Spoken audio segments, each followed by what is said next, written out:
অজ্ঞানতিমিরান্ধস্য জ্ঞানাঞ্জনশলাকয়া চক্ষুরুন্মিলিतं যেন তস্मै শ্রীগুরবে নমঃ।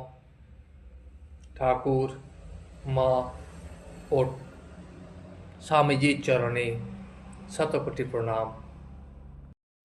ঠাকুর শ্রীরামকৃষ্ণ শ্রীযুক্ত রামচন্দ্র দত্তের বাড়িতে আসিয়াছেন এবং সেখানে রাজা হরিশ্চন্দ্রের কথা শুনিতেছিলেন কতক ঠাকুরের মুখে, এবং তিনি রাজা হরিশ্চন্দ্রের এবং শৈবার দুঃখের কাহিনী শুনিতে শুনিতে একেবারে স্থির হইয়া গেছেন। যখন তাহা শেষ হইল তখন তিনি একটিবার মাত্র চোখের কোণে একটি বাড়ি বিন্দু মুছিয়া ফেলিলেন এবং কথক ঠাকুরকে বলিলেন, কিছু উদ্ভব সংবাদ বলো, উদ্ভবের কথা কিছু এবার শুনতে চায়। তখন কথক বলিলেন, যখন উদ্ভব শ্রী বৃন্দাবনে আগমন করিলেন তখন রাখালেরা ও ব্রজগোপীগণ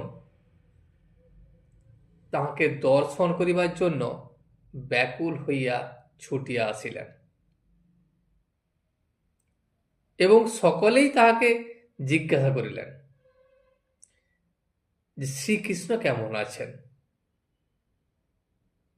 তিনি কি আমাদের একেবারে ভুলে গেছেন, তিনি কি আমাদের নাম করেন কখনো?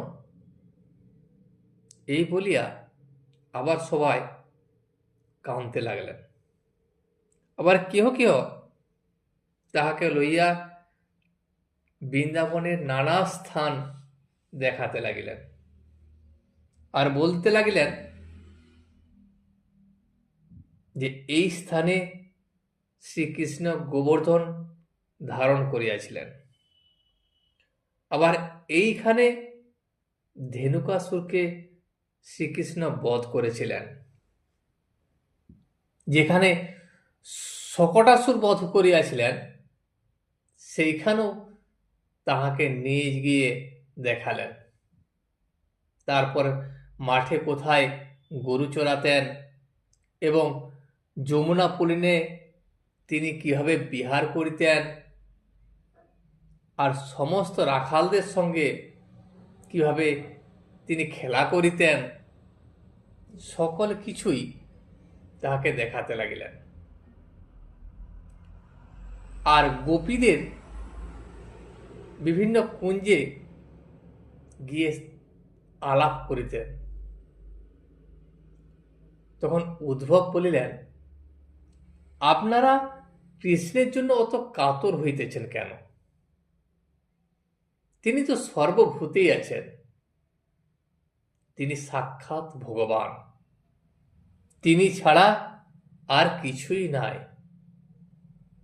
যা কিছু দেখছো, যা কিছু শুনছো, যা কিছু জানছো, সবই কৃষ্ণময়। তখন গোপীরা তাহাকে বলিলেন, আমরা ওসব কিছু বুঝতে পারি না, আমরা তো লেখাপড়া কিছু জানি না, সেই জন্য আপনার ওইসব কিছু আমরা বুঝি না। কেবল আমাদের বৃন্দাবনের কৃষ্ণকে আমরা চিনি এবং তাকেই জানি, এবং যিনি এখানে নানা খেলা করিয়া গিয়াছেন তাহাকেই আমরা চিনি। তখন উদ্ভব বলিলেন, তিনি সাক্ষাৎ ভগবান, তাকে যদি কেউ চিন্তা করে তাহলে তাকে আর এ সংসারে ফিরে আসতে হয় না, তখন জীব মুক্ত হয়ে যায়, মোক্ষ লাভ করে। গোপীরা আবার তাকে বললেন, আমরা মুক্তি এসব কথা বুঝি না, মুক্তি কি জিনিস তাও আমরা জানি না।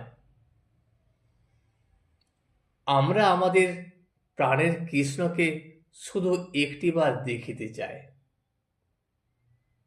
ঠাকুর শ্রী রামকৃষ্ণ এই সকল কথা এক মনে শুনিতে লাগিলেন ও ভাবে তিনি বিভোর হইলেন। তখন বলিলেন, গোপীরা ঠিক বলেছেন। এই বলিয়া তাহার সেই মধুর কণ্ঠে গান গাইতে লাগিলেন। আমি মুক্তি দিতে কাতর নই, শ্রদ্ধা ভক্তি দিতে কাতর নই গো। আমার ভক্তি যে বা পায় তারে কে বা পায়। সে যে সেবা পায় হয়ে ত্রিলোক জয়ী। শুনো চন্দ্রাবলী ভক্তির কথা কই, মুক্তি মিলে কভু ভক্তি মিলে কই। ভক্তির কারণে পাতাল ভবনে বলির দ্বারে আমি দাঁড়ি হয়ে রই। শুদ্ধা ভক্তি এক আছে বৃন্দাবনে, গোপী গোপী বিনে অন্যে নাহি জানে। ভক্তির কারণে নন্দের ভবনে তাকে পিতা জ্ঞানে নন্দের বাধা মাথায় বই। মুক্তি সহজে মিললেও ভক্তি লাভ করা অত্যন্ত কঠিন। তাই ঈশ্বর বলছেন, ভক্তির কারণে তিনি বলির দারোয়ান হয়েছেন। আর শুদ্ধা ভক্তি একমাত্র বৃন্দাবনেই বিরাজ করে, যা গোপ গোপীরা ছাড়া আর কেউই বোঝে না। ভক্তির জন্য ঈশ্বর নন্দের ভবনে নিজেকে নন্দের পুত্র হিসাবে আবদ্ধ করলেন। এই গানটি প্রমাণ করে যে নিঃস্বার্থ ভক্তি বা প্রেমের কাছে ঈশ্বর বশীভূত হন। ঠাকুর তখন কথক ঠাকুরকে বললেন, গোপীদের ভক্তি হল প্রেমা ভক্তি, অব্যভিচারিণী ভক্তি, নিষ্ঠা ভক্তি। ব্যভিচারিণী ভক্তি কাকে বলে জানো? জ্ঞান মিশ্রা ভক্তি। যেমন কৃষ্ণই সব হয়েছেন, তিনিই পরম ব্রহ্ম, তিনিই রাম, তিনিই শিব, আবার তিনিই শক্তি। কিন্তু ও জ্ঞানটুকু প্রেমাভক্তির সঙ্গে মিশ্রিত নাই। দ্বারকায় একবার হনুমান এসে বললে, আমি সীতারাম দেখব। তখন শ্রীকৃষ্ণ রুক্মিণীকে বললেন, তুমি সীতা হয়ে বসো, তা না হলে হনুমানের কাছে আর রক্ষা নাই। পাণ্ডবেরা যখন রাজস্ব যজ্ঞ করেন, তখন যত রাজা সব যুধিষ্ঠিরকে সিংহাসনে বসিয়ে প্রণাম করতে লাগলো। তখন বিভীষণ বললেন যে আমি এক নারায়ণকে প্রণাম করব, আমি আর কারুকে প্রণাম করব না। তখন শ্রীকৃষ্ণ নিজে যুধিষ্ঠিরকে ভূমিষ্ঠ হয়ে প্রণাম করতে লাগলেন। তা দেখে বিভীষণ রাজ মুকুট সদ্য সাষ্টাঙ্গ হয়ে প্রণাম করিলেন। কিরকম জানো? যেমন বাড়ির বউ দেওর, ভাসুর, শ্বশুর, স্বামী সকলকেরই সেবা করে, পা ধোয়ার জল দেয়, গামছা দেয়, পিঁড়ে পেতে দেয়। কিন্তু এক স্বামীর সঙ্গেই তার অন্যরকম সম্বন্ধ। এই প্রেমা ভক্তিতে আবার দুটি জিনিস আছে, অহংতা আর মমতা। যশোদা ভাবতেন, আমি না দেখলে গোপালকে কে দেখবে, তাহলে গোপালের অসুখ করবে। কৃষ্ণকে ভগবান বলে যশোদার বোধ ছিল না। আর মমতা, আমার জ্ঞান, আমার গোপাল। উদ্ভব বললেন, মা তোমার কৃষ্ণ সাক্ষাৎ ভগবান, তিনি জগৎ চিন্তামণি, তিনি সামান্য নন। যশোদা তখন তাকে বললেন, ওরে তোদের চিন্তামণি নয়, আমার গোপাল কেমন আছে সে কথা জিজ্ঞাসা করছি। চিন্তামণি না আমার গোপাল। গোপীদের কি নিষ্ঠা! মথুরায় দাড়িকে অনেক কাকুতি মিনতি করে সভায় ঢুকল। তা দাড়ি কৃষ্ণের কাছে তাদেরকে নিয়ে গেল। যখন নিয়ে গেল, তারপর সেখানে যেয়ে দেখে যে শ্রীকৃষ্ণের মাথায় পাগড়ি বাঁধা। তারা তখন শ্রীকৃষ্ণকে দেখে মুখ মাথা হেট করে হয়ে রইল। নিজেরাই পরস্পর বলতে লাগলো, এই পাগড়ি বাঁধাটি আবার কে? এর সঙ্গে আলাপ করলে আমরা কি শেষে দ্বিচারিণী হব? আমাদের পিঠ থোড়া মোহন চূড়া পরা সেই প্রাণবল্লভ কোথায়? দেখেছ এদের কি নিষ্ঠা ভক্তি! বৃন্দাবনের ভাবই আলাদা। শুনেছি দ্বারকার কাছে লোকেরা অর্জুনের কৃষ্ণকে পূজা করে, তারা রাধা চায় না। একজন ভক্ত জিজ্ঞাসা করিলেন, তাহলে কোনটি ভালো, জ্ঞান মিশ্রিতা ভক্তি না প্রেমা ভক্তি? ঠাকুর আবার বললেন, ঈশ্বরে খুব ভালোবাসা না হলে প্রেমা ভক্তি হয় না। আর আমার জ্ঞান,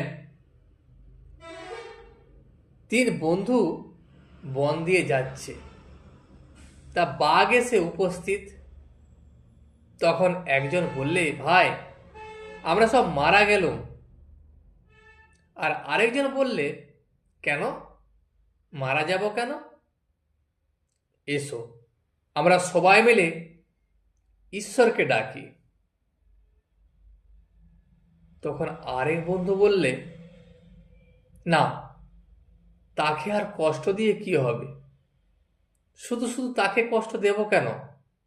এসো এই গাছে আমরা উঠে পড়ি। যে লোকটি বললে আমরা মারা গেলাম, সে জানে না যে ঈশ্বর রক্ষা করতে আছেন। আর যে বললে এসো আমরা ঈশ্বরকে ডাকি, সে হলো জ্ঞানী। তার বোধ আছে যে ঈশ্বর সৃষ্টি স্থিতি প্রলয় সব তিনি করছেন, তার ইচ্ছাতেই সব কিছু হয়। তিনি চাইলেই রাখলে রাখতে পারেন, আবার মারলে মারতে পারেন।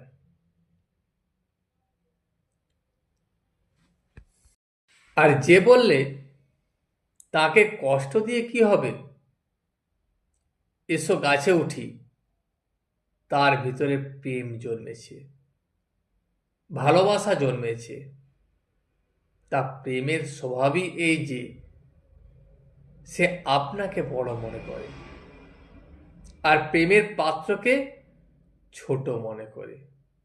সেই জন্য সেই বন্ধু সে নিজেকে ঈশ্বরের থেকে বড় মনে করছে, পাছে ঈশ্বরের কষ্ট হয়। কেবল এই ইচ্ছা যে যাকে ভালোবাসে তার পায়ে যেন কাঁটাটি পর্যন্ত না ফোটে। ঠাকুর ও ভক্তদিগকে রাম উপরে লইয়া গিয়া নানাবিধ মিষ্টান্ন দিয়া সেবা করিলেন।